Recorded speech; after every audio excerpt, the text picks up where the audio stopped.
Hello guys, may nakita ako guys, oh. Dito sa tabing baybay guys, may nakita akong ito guys ay dagta ng kahoy, no? Kung nakakilala kayo guys, no? Dagta ng kahoy na ginagawang varnish guys, no? Ito ay dagta ng kahoy na bagtik, no? Kung sa English, no, almasiga, no? Yung ginagawang varnish. Kung ang guma guys galing din sa dagta ng kahoy, so ito naman yung bagtik galing din sa dagta ng kahoy na ginagawang varnish. So sindihan natin guys, no? Tingnan natin. Malakas ang hangin, no? Malakas ang hangin guys, no? Hindi ka agad-agad ito magsindi, no? So yan, antayin lang natin guys.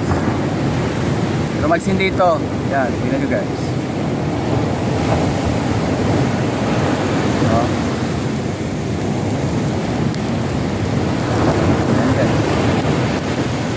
Malakas ang hangin, no? Ayan, no?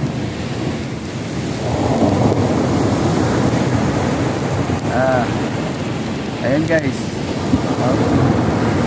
Ito yung dagta ng kahoy na bagtik, no? Marami yan dito sa Palawan, no? Yan itong ginagawang varnish guys, no? Sa finished product natin. So kung titingnan mo siya, parang bato lang guys, no? Yan, parang bato. Malakas ang hangin, no? Hindi siya, namamatay siya pag sinisindihan ko. Whew, init. Ayan,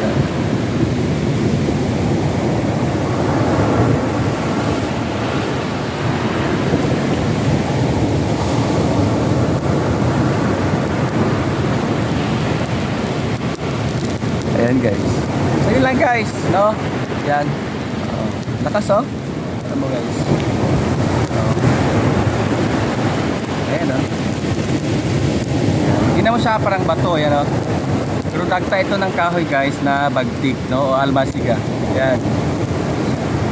Lakas.